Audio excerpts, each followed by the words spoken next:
that I've said to my wife in the last few years, that, man, I wish Alan McGow was my upline. This is very unsolicited, but I think it's worthy to mention that, I really look up to you. I think you're one of the best leaders New Skin's ever had. I think all the things you went through as a kid, all those difficulties, I can't even imagine, what that would have been like. I mean, I was bullied a little bit at school, but I kind of grew through it and decided how I'd handle that was to be everybody's friend and figure out, who were the bullies, who were the nasty ones, and I befriended them and made a way through all that at school. But it was difficult for you because you had physical challenges, and they were easy for people to pick on, and kids can be so harsh. But what it did was it sort of prepared you for what you're doing now. And the money's fantastic, there's no question. The money's great. Sherry and I have been living a fairy tale lifestyle out here in Montana for 25, 30 years, and it's been incredible, the freedom, all the benefits. But really the best part of New Skin for us has been the leaders. That little day or two that we had in Whistler a few weeks ago was just an incredible time for us. It was so enjoyable to be around people like us, and to be with you and Rose, to go up there. And the things that you do for your organization, I don't know, honestly, I don't know that there's another team elite who is so willing and so giving to his organization and continuing to support and help his organization, even with the money that you've made, has been incredible.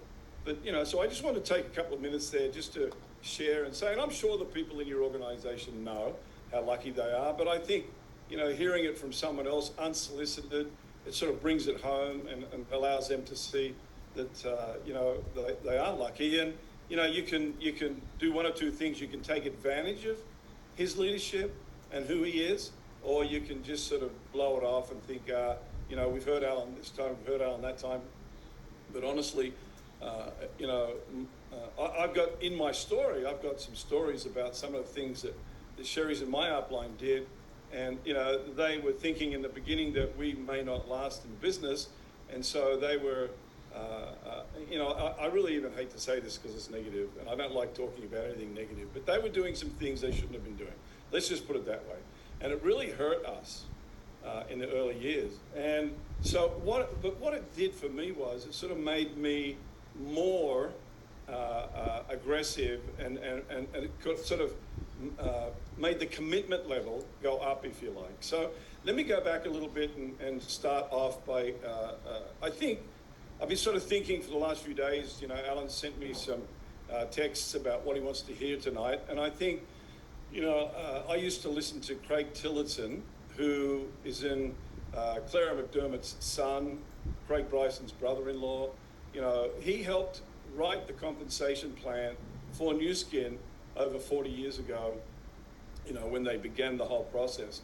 And Craig has a story, it's called Rags to Riches. And I used to love hearing that story. He talked about working in the oil fields out in South Dakota. And South Dakota, is not a fun place in the winter. And, he was telling stories about being up on the oil rig and being freezing cold, and he just couldn't get enough clothes on. And he kept thinking to himself, there's got to be a better way. There's got to be a way out of this for me. He made good money there, but he was also very, how shall I say, he just hated being away from his family. He hated being out there in the wind. It was really windy in the Dakotas. And so I loved that story. And when Craig sort of really retired out of the business and stopped telling the story, I really missed it. I mean, I have recordings of it, and occasionally I'll listen to it. But I thought about tonight, and there's several things for me to share. But I think in telling my story, and some of you have heard my story, I get that. But in telling the story of what we went through in the beginning, I think is the best way to share with you our experience and what we experienced and what you will experience in that same story. Although it will be different because it's different today. The tools you have, the support you have, you've got these cell phones, you've got at the press of a button a video you can shoot off to somebody. the tools we had back in the day were, I had a white fax machine, and I carried it with me everywhere I went, from country to country. That was about the most technologically based tool that I had. Then we had some videos. Nathan made a video called Nathan Ricks, who some of you know and some of you may not know. He's not with us anymore, unfortunately, but he was in my upline, and he made a video called Catch the Wave. And I must have sent thousands of those videos out to people. It's one of the best videos ever made by a distributor in Nu Skin, and I really think that helped us to create the first growth phase that Nu Skin went through when they grew from 40 million in sales annually to over 500 million in sales over a 2-year period. And I joined the business during that time, and Sherry joined the business separately to me during that same time when the company was growing like that. And so when I was a kid at school, I had ADD and dyslexia, and I shared that with people so that they understand you can be successful, as successful as you want, no matter the impediment, no matter what you think is wrong with you. And most of what is wrong with us is what we think is wrong with us. Obviously, if you've got a physical issue, or and a lot of people do obviously have mental issues. I get that. I'm not saying anything about that, but a lot of very normal people who are very capable and strong, talk about their ailments, and it's really, it's an excuse, or it's a thing they made up to help them, I don't know, do whatever. But I've never really been like that. And so when I was about 16, by the way, I left school when I was 16, Alan. I didn't even make it to the last 2 years. In Australia, when we left school, we had a choice: leave at 16 and go and get a trade, which is what I did, or leave at 18 and go to college. Well, college was not a thing that I had any interest in. I wanted to go to work, and so I left school when I was 16. And I had a high school diploma to that level, if you like. And so, again, I share that with people because, I think a lot of people look at us and go, well, that guy was really successful. That guy was, he has magic. He was like a jock or a straight A student in school, and it's just not the case. I was a B student and a C student at best, okay? And so I want people to know that if you didn't do very good at school, it doesn't mean anything. It means nothing, It's what you do now and what you do in the future, and you can do whatever you want. Alan is an enormous success story. Didn't like school, didn't like discipline, didn't like rules, but look at him. Look at he's done. And look at the mountains that he's had to overcome in the process of being successful, just look at the guy. He's like a, I was going to say a bull at a gate, but that's the way he was when he first joined Nu Skin, but he's not like that anymore. He's more finessed now. He's married to Rose, and Rose has kind of got him squared away a little bit when it comes to, his application of communication, if you like, and does a better job these days. But I remember looking out the window when I was sitting in school, looking out the school window. The teacher was up there teaching. I'm out looking out the window at airplanes taking off and landing over at Mascot Airport. And I said to myself, I am going to be on one of those planes one day, and I'm going to be in a business suit, and I'm going to have a briefcase, and I'm going to have business in many countries around the world. Okay? That's what I said to myself. And it wasn't long after that I left school, went to work. I had a 4-year apprenticeship, actually, in the auto industry. And at 20, I realized that wasn't going to get me where I wanted to go. So I had the opportunity to start a business. And I spent $250. I started a business, and within 3 years, I had 50 guys working in that business, doing all kinds of different things in the building and construction industry. And so what that told me was that I had an aptitude for business and communicating with people, and et cetera, et cetera. But it didn't come from, it came from a will and a desire, okay? I was just like anybody else. As a matter of fact, I wasn't really like everybody else. I felt like I was really below the level. I didn't have much self-confidence. I thought I was a bit of a weirdo, if you like. And I'm sure a lot of people feel that way in their younger years. And I read a book once that told me that because I always used to think other people were thinking things about me and I made stuff up and whatever. And you may suffer with that, but you can do this. This book said to me, look, not only is it none of your business what other people are thinking about you, but you can't possibly know what they're thinking about you by the way they look at you. So I changed from thinking that people were looking at me thinking I'm funny and weird looking or whatever, to thinking when people looked at me, they liked what they saw. And I just took that on, and it changed my life. It did a 180. I mean, I really started to enjoy being around other people, and I started to, my whole personality changed after that, and I really started to enjoy, life. So getting back to the school thing, I was looking out the window, and let's cut through a few years. I had that business for about 8 or 9 years. I sold it, hopped on a yacht for a year during the America's Cup in '88. And I came back to Sydney, worked for about a year on building a house for my sister that she made tons of money on later on. And then I hopped on a plane and I flew to the US. I bought a one-way ticket via the US to Europe, and told my parents I'd be back in 3 years. I'm going walkabout, which a lot of Aussies do. And when I got to America on my way to England, I was lucky enough to be introduced to real estate seminars. And so I thought, wow, this is unique. I mean, I was still fairly driven. I'd done well in that other business. I had a little bit of money in the bank. And I thought I'd go back to Australia and invest in real estate and become successful financially that way. Anyway, I ended up in Pebble Beach, California, and this guy drove into the driveway where I was putting a skylight into the house that I was staying at the time.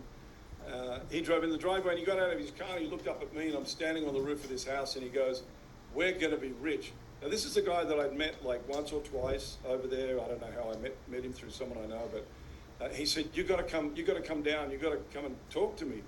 And you know what I said to him? The way he approached it, I said, you need to get back in your car and get the heck off my property, or I'll come down there and take you out. That was my response to the poor guy. Anyway, he did leave, and but it planted a little seed. And then over the next few months, I heard about this company, Nu Skin, because he did say the name of the company, and he said, we're going to be rich, we're going to make millions. And I was an Australian, I wasn't in the country very long, and I thought, this guy is trying to scam me somehow. Anyway, I went to Seattle, moved up there after a while, and I was in a phone box, and there was a videotape, and I think it was catching the wave. And I sort of took that video, had a little bit about the opportunity, just sitting in the phone box. Okay, that's how we used to do. We used to do our calls in a phone box. And it was just sitting there, so I watched it, and then somebody approached me. Okay, I went to a real estate seminar in Seattle. There was like 1,500 people in the Hilton Hotel ballroom. And after that seminar, the main speaker was a guy from Samoa. And he was big, tall, he was probably 6'5", probably weighed 280. And he was talking about, success in real estate. That's what I was interested in. Anyway, at the end of the meeting, I went up to him and I tapped him on the lapel. And I said, you're going to teach me everything you know about real estate. And he tapped me back on my lapel and he said, I'm going to teach you everything I know about Nu Skin. And I heard the name again. I watched the video. Somebody approached me in California. So it was like the third or fourth approach by this time. Somebody left a flyer on the window of my car one time. And so it began to sink in. I know Alan always says you've got to have 6 approaches before someone says, yes, I'll really open up and listen to this. So this is like number 4. And when he told me, I thought, wow. He said, it's going to go to Australia, and when it does, you can be, the number 1 guy in that country, or what he said. And I thought, wow, that sounds promising, blah, blah. I believed him because he was the speaker up there talking about real estate. He said, no, it's not real estate you want to look at, you want to get Nu Skin. And so Alan just asked me to talk about this next subject, which is I wanted to do my homework. I wanted to make sure the best way I could to know that this company was going to be around for a long time, and that I wouldn't get involved and tell everybody that I knew about it, and then it would implode, and I would be there with egg on my face. It's the one thing I wasn't interested in. I wasn't interested in getting scammed. I wasn't interested in coming to America and jumping into a pyramid or whatever you want to call it, And so I said to myself, okay, here's what I'm going to do. I'm going to do research. I'm going to find out who this company is. I'm going to get over there and talk to them and really, kick the bricks as hard as I can. And I'm going to find a problem. If they've got a problem, or if they've got a history, whatever, I'm going to find it. In the meantime, I actually, now, honestly, I've never heard anyone doing this before, but I was seriously looking to create wealth, And although I was on this journey traveling the world, that didn't stop my desire. It didn't stop me from wanting to find the way I was going to create wealth. And so I hired, it cost me a couple of $1,000, plus I had to pay for his expenses, but I hired a private investigator who used to be an FBI agent. Now, it sounds silly now, and I've never heard of anyone saying they did anything like that to join Nu Skin. But, I was new in the country. I'd only been here, I don't know, maybe 6 months to a year. But I really didn't know people that well, and I didn't trust, all this stuff. And so, he went away and did his thing. In the meantime, I went to Provo. I spent 3 or 4 days there. I met Scott Shorett. I met several other executives in the company, Blake Roney, and I asked a lot of questions. And they let me walk in and out of any office, any room back then. You can't do that now, but back then I walked in and out of 15 or 16 different buildings. And it was just an incredible feeling that I got about this company and about the future of this company. And so I went back to Seattle. I met up with the PI, and you know what he told me? He said, I joined and you need to join under me. Well, I had already agreed to join under somebody who had approached me. And so that was a done deal. But this guy joined under Brent Bryson. Some of you have heard of Brent Bryson. But he went down to Provo and he met Brent.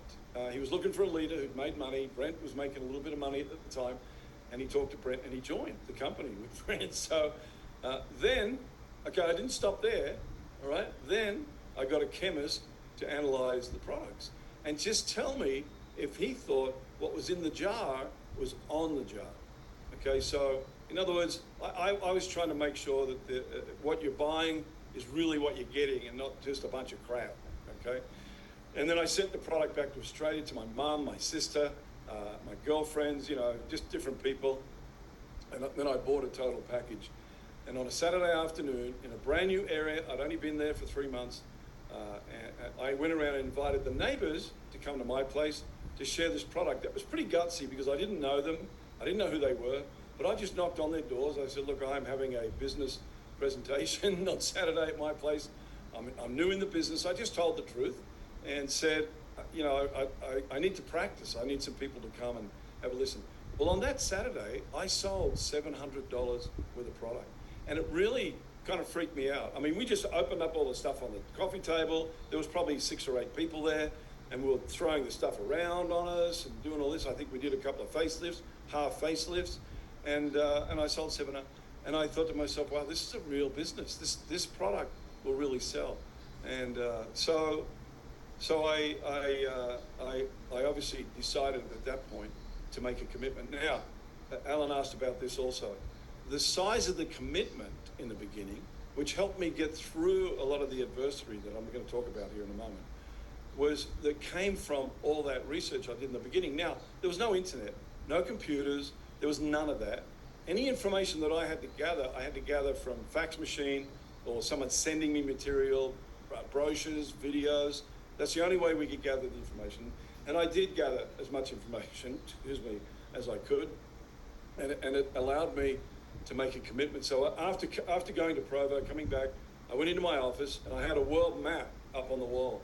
And I took 10 of those little pins that you can stab into a corkboard. And I picked 10 countries, mostly in Southeast Asia, some in Europe.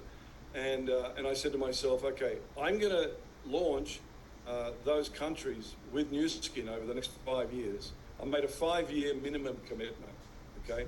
I said, I'm going to launch into these countries. And if I get 1 or 2 out of the 10, then I'll probably be okay. I'll probably do well, make some money. And that was my attitude, and that was my commitment. I was going to go 5 years, which I extended to 10 years soon after I started working the business.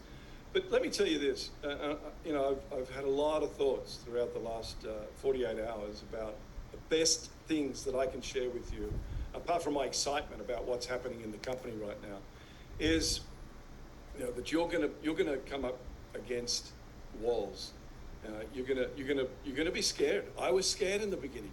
I didn't know how to talk to a group of people. As a matter of fact, I used to put a dozen or 15 chairs in the living room, and I think we had a little dog at the time. He used to sit down under one of the chairs, and I used to present the business over and over and over to those chairs. I was the only one in the room except the dog, and I practiced because I couldn't talk in front of a group of people. I was too scared. I didn't know. What I learned eventually was they really don't know what I'm going to say, and they didn't really understand what it was I was talking about. They weren't more knowledgeable than me about the subject, and so it was easier for me over time to be able to share. Plus, I did a Toastmasters course. So when Alan said a few minutes ago, he really wanted me to delve into, the commitment level and how I made such a commitment to go through what we went through, because we went through some very, very difficult times in the early years in the business. Now, everybody goes through difficult times in the early years in the business, but we kept going through them, and it was probably caused by us or me at the time, but we lost large groups of people in the beginning. So let me just back up here for a sec, because Sherry and I decided New Skin America grew like this to 500 million. Over the next 2 years, they faced some adversity themselves, and that dropped back to like 350 or $300 million.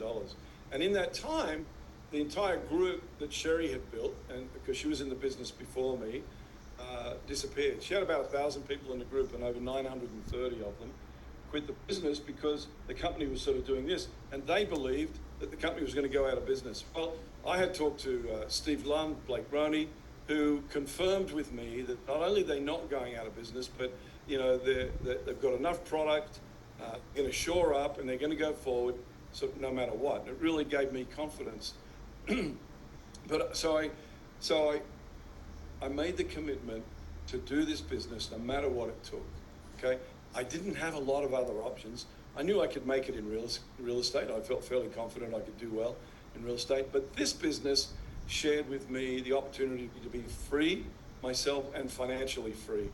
And those two things are things that most people, they either have freedom and they're a bum, or they have lots of money and no time. That's usually how it goes. What was offering here and what we've been living for the past number of years is time freedom with the money to enjoy it. Okay, and then who we became in the process, and who we met in the process, and the friends that we have around the world has made this such a rich experience. So we packed up, we moved to Australia, and we built an organization down there that I had been working on for about a year or so, and with some of my best friends down there. And there was one particular guy who really was aggressive about it. He was a bit older. He married a girl that I knew down there. And I didn't know him before this, but they got married when I came to the States. And he contacted me and said, I want to do this. I really want to do this in a big way. So just to condense it down a little bit, he did join. I worked with him. He came over to Hawaii, where my upline had put on a seminar for a bunch of people from Japan and other countries in Hawaii before Japan opened. And he came over and spent 3 days with us over there. Sherry and I went over to Hawaii for a few days. And then I helped him. I think I went to Australia once or twice before the launch, before we moved down there. And I helped him build an organization of like 500 people. And we had worked out that we were going to make a check of 10 or 15 grand a month, the first month New Skin opened, based on the volume that was going to be purchased by this individual. Well, he got a different idea. Sherry and I were, I think, Lapis distributors at the time, but we were the most experienced people in Australia to do with this company, because we moved from America to Australia to build the business. And because I'm from there, it was a no-brainer. Because New Skin America was sort of doing this, it was struggling a bit. We went to Australia, and he thought that we were failing and we weren't really successful. And he met some team elites just before and during the launch down there. And he decided, because nobody could sign up before the launch, there was no paper, there was nothing to sign up. It was just a commitment that people made. He decided that his whole organization was going to sign up under a team elite, which he thought was going to be better for him rather than sign with us. And so that whole 500 people went at the launch. As a matter of fact, at the launch, I was walking around like everybody, and he came up to me because he just happened to be in front of me, with this new team elite, he came up to me and said, "Would you take a photo of us?" Oh man, I wanted to take him out. I wanted to take him out so bad, but I'm a nice guy. Hey, what can I say? I said, "Sure." So I took his picture. It was a little humiliating. I actually went home after that. The launch was great, and it was really exciting, etc. But I put most of my focus and energy into this guy's organization. And I didn't go out and sponsor many other people, although I did sponsor one gal who was one of my best friends, Luella Hatfield, and she's turned into one of the biggest organizations in Newskin throughout the world. And so it was a lucky find. It was a good thing I called her and said, "I'm back in Australia. I'd like to get together and have a coffee with you and talk about something." And she said, "Is it business?" And I said, "Yeah, it is." Because she knew me when I was in business before. She knew I was driven. And anyway, that's another story. So anyway, we lost all these people. And it was disheartening. I went home and we had a little bathtub in that bathroom there. And I got in that bathtub and I was feeling sorry for myself. And I'd never experienced this before, but I was so depressed. And Alan said this before. He'd been to some very dark and black places, And I was so depressed that somebody would do this to me. I'd work with him. I'd give him my heart and soul. I taught and trained and taught, and Sherry did too. And at the last second, he would do this and go off in a different direction with somebody else. It hurt. It was personal. And I thought to myself, I'm going to stick my head under the bathtub here and end it. I don't want to be here. I don't want to deal with this sort of stuff. If this is what this business is going to do to me, I can't handle it. And obviously I didn't, luckily. I talked myself out of it. I mean, I don't think I was serious. I just couldn't handle that he would do that to me and not give me any explanation, And so anyway, I said this to Sherry. I said, "You know what? In 6 months, because he did that, it was so dishonest in my opinion, I said, he'll be out of the business." Well, that was in February of that year that the company launched, and I told that to Sherry. In July of that year, he called me, and he said, "You know what? He first said, I've got to eat some humble pie." He said, "My new upline is a team elite, and he's sort of retired, and he won't answer the phone. He won't help me, and so I'm sort of stranded out here in Australia by myself." And Sherry and I were asked by the company to do training at a seminar with 3,000 people in this auditorium in Sydney. And we were there for 4 hours training on the business and on the products. And this guy's entire organization was sitting in there. And halfway through it, I saw him get up and leave the room. He must have realized, he was like, the mistake he made by not staying in our organization. And so, like I said, a few days later after that, he called me and he said, I have to eat humble pie. He said, "Would you consider re-sponsoring us under you? If I could get the company to do it, tell them I made a mistake, get the upline to all approve it, etc. Would you agree to?" And I'm not an idiot. I knew there was a lot of volume there. I knew the people because I've been working with them for a year before. And I said, "Sure, okay, yeah, let's do it." So the company agreed, and so did the upline agree to move everything back under us. And during that process, it took a couple of weeks or a month or something, he wrote them a letter saying it wasn't worth it, it was a big mistake, I'm going to quit. I suggest you do the same thing. And he did, and so did 99% of the organization. One executive stayed, a guy called Martin, and the company put him on our front line, and he was on our front line for like 20 years until he passed away recently or a few years ago through COVID.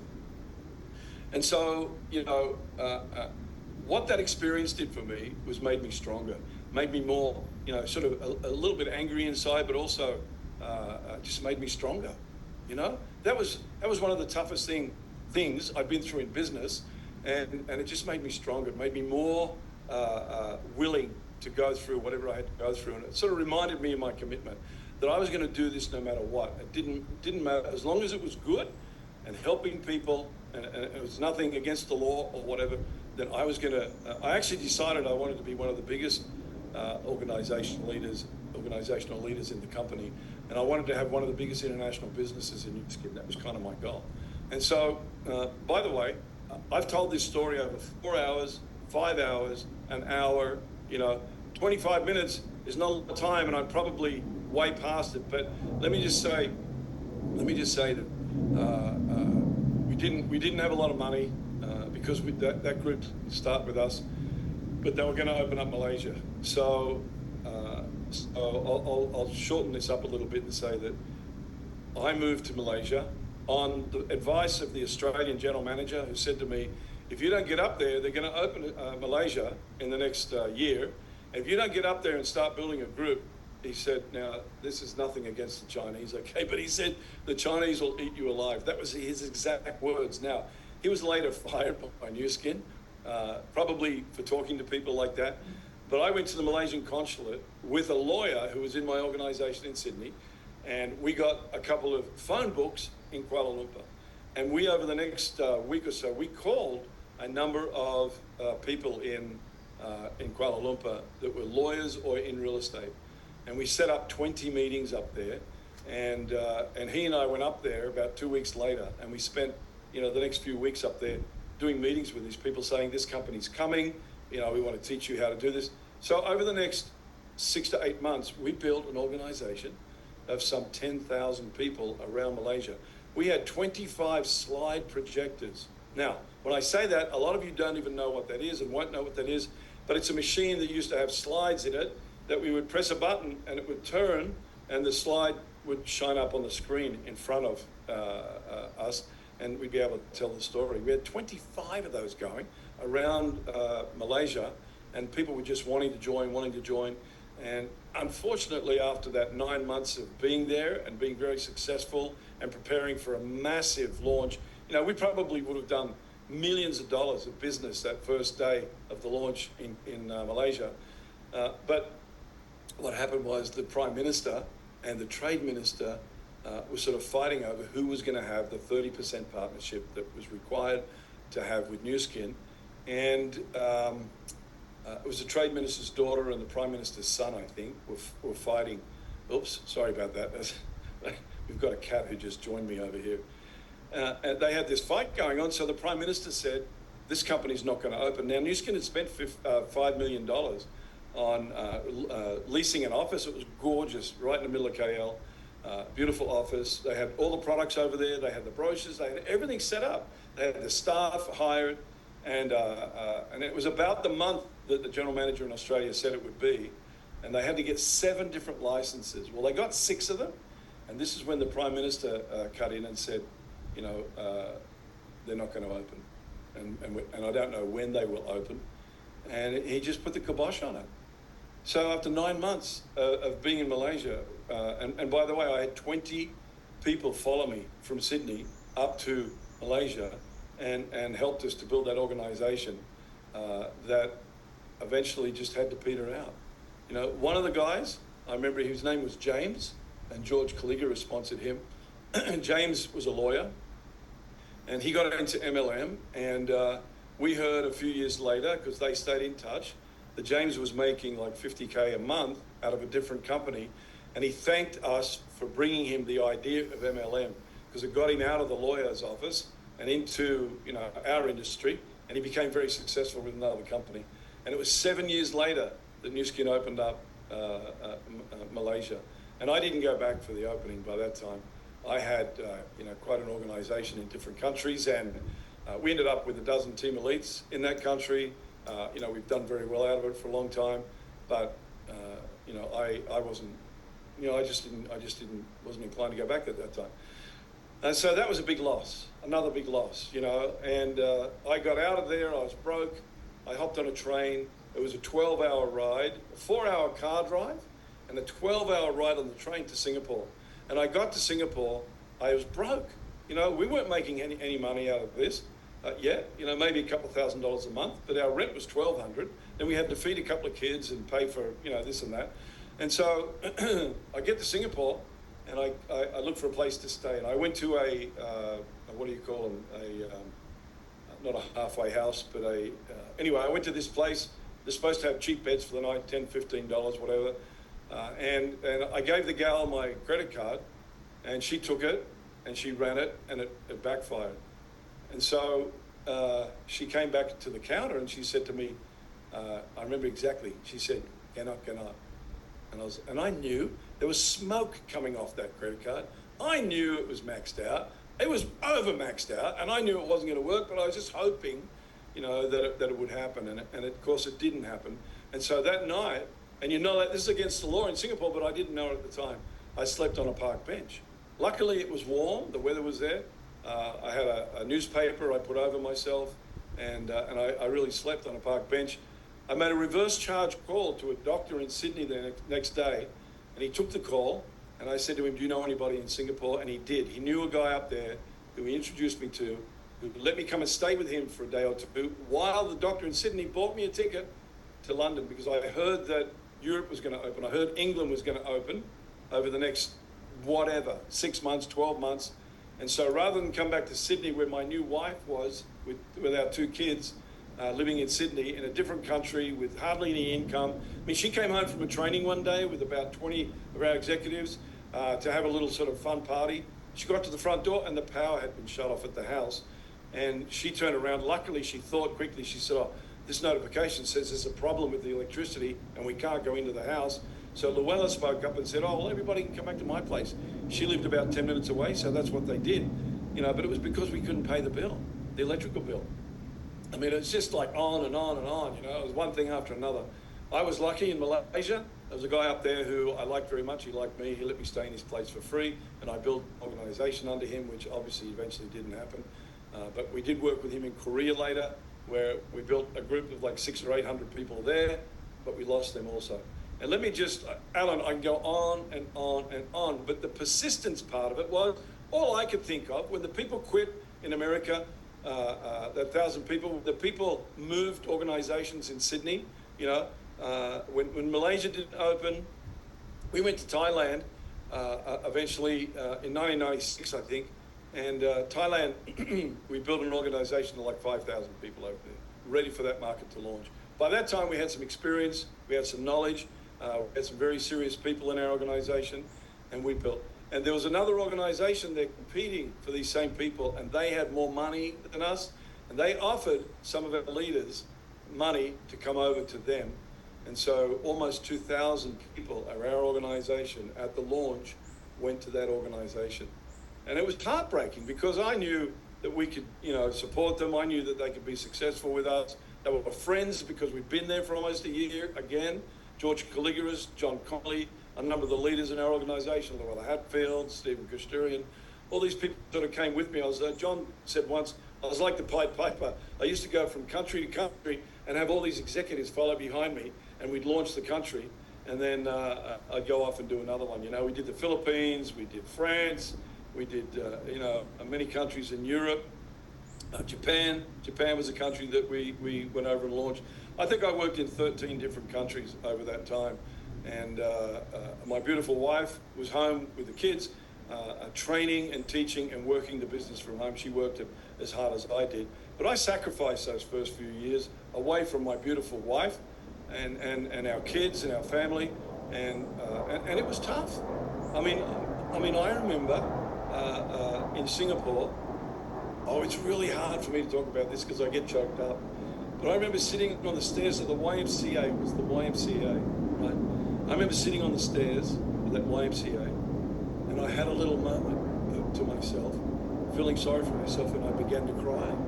I thought, this is just harder than I thought it was going to be, and I am questioning my sanity. I'm questioning whether I'm good enough, whether I'm making the right decisions. I've been away from my family for this last year, trying to get Malaysia open, and it didn't. We lost the group in Sydney, we lost the whole group in America. Luckily, there was somebody in the group in America who had called their brother living in Osaka, Japan. And that developed into something, and so eventually Sherry and I, separately, we went there. And Japan launched in April of the same year that Australia launched. And we had built a group over there by phone, mainly, and by sending products over, which you're not allowed to do anymore, but we did it back in the days like 35 years ago.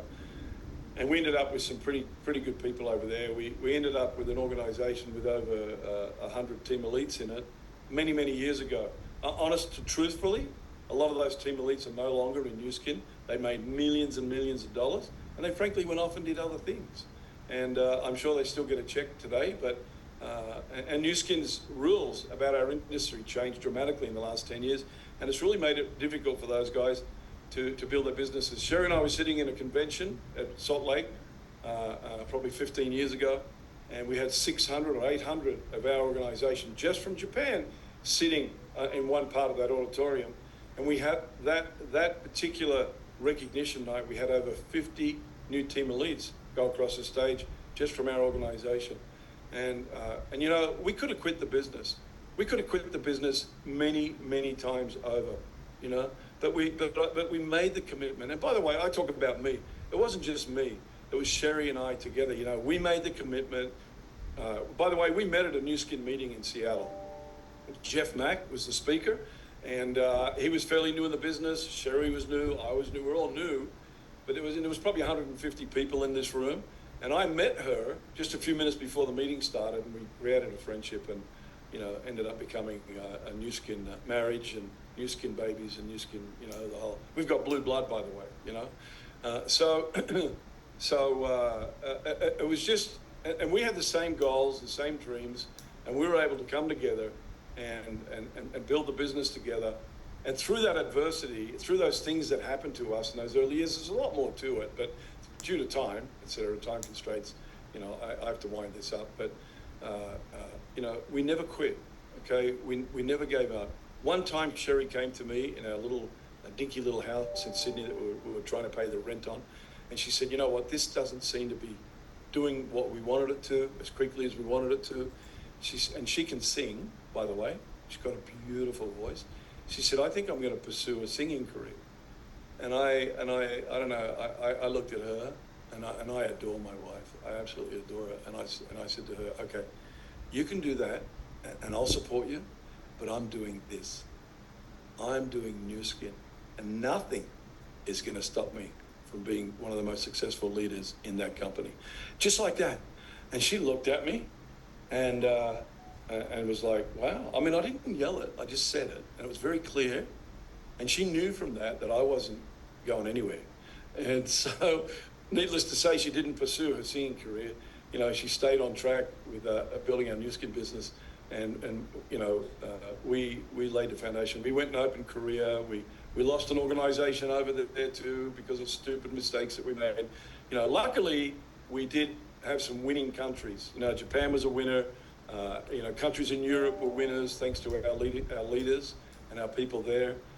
You know, and so, you know, and you know, we've made a lot of money. We've had a lot of time. We've really lived a fairy tale lifestyle, and you can too. If you're prepared to make the commitment, if you're prepared, frankly, to follow what Alan says and the things that he teaches you. I mean, it's crazy. He's teaching you for free the best things that he knows how to make you successful in. I mean, it's really quite strange. Most people charge a fortune to teach people how to be successful in life. He's doing it because he loves you. He's doing it for free. I mean, you know, finance is a part of it, but not really anymore because he already makes the money. He doesn't have to do it anymore. I don't have to do it anymore. You know, I love it. I love our organization, and I love all the people in New Skin. You know, because I know what they're striving for. You know, you're going to have fear, all right, and that's a good thing. That's a great thing, right? Because if you don't have any fear, you have too much arrogance. So if you've got fear, it's okay. Jump in the middle of your fear, and you'll find out that you have nothing to fear. Okay, that's what I found out. When I started doing the things that I hated the most or feared the most, you know, prospecting was not a fun thing for me in the beginning, so I decided to master it. I said to myself, I'm going to be the best prospector in New Skin. I was never able to beat Luella Hatfield at it. She is by far the best prospector in New Skin. Matter of fact, she's in Europe right now building her business, and she's made many millions of dollars also. And so fear, that's the biggest thing that stops us in the beginning. And it's the reason I sort of keep bringing it up, is you jump in the middle of it, you say, okay, what do I hate the most about this? Picking up the phone and calling somebody, all right? So the more you do it, the easier it becomes. And you know, when people say no, they're not saying no to you. They're saying no to the opportunity at that point in time. And so you persist, you continue to call, and it's what I did. I just continued to call. Man, I didn't care who said no, I didn't even hear it. I just kept calling and talking to people, whether I was at a Kentucky Fried Chicken, whether I was at a mall shopping, no matter, I learned in the end to walk up and say, hi, are you from this so-and-so country? And, they'd say, oh, yeah, I am, or I'm from the country next to it, whatever. And I would just strike up a conversation and say, oh, I'm launching a business there. And frankly, I did that many, many times to different people in different places. And it led to a lot of success. And if they weren't interested, they would always be happy to refer me to someone, because I was very nice about it. I was very pleasant and kind, and I'd always sort of step out of space and say, look, I'm launching a business up in your country in 6 months or a year, and I just wondered if you'd be open to hear about it. And 99% of the time they'd say, sure. What have I got to lose? And you can develop those skills, and you can do that too. And you can have what you want in this business or any other for that matter. But just mark my words, okay? Follow the leader. Follow Alan. Listen to what he says. Again, he didn't call me up and say, okay, say all this about me, right? He didn't. I'm saying it because I love the guy. I think he's one of the greatest people I've ever met. I sincerely say that, I feel very humbled by the fact that he would call me and say, would you get on and talk to my organization about your experience in the business? Because he's such a great leader, and he's been through way more than I'll ever go through. Okay, we went through some hardships in the beginning, some adversity, and we persisted, but look at what this guy's done, and he's the one who's leading your organization. So you're very lucky, in my opinion, and I would take full advantage, if I was you, of following everything he says. Alan, I have got so much more to share, but I think I've said enough. I think I've given the people a little bit of an idea of, what to do in adversity, and a lot of that came from the commitment I made in the beginning, not to quit, no matter what. And also made the decision to do it, not play with it. Playing with it is too hard. You're either going to do it or you're going to use the products and be a customer, okay? So anyway, I'll hand it back over to you, Alan. You're doing such a great job, and thanks for asking me on. I'm happy to come on anytime and share with you what we went through, and hopefully it's helped some of your people understand that what they're going through is maybe not, as bad as what we went through in the beginning. So anyway, thanks.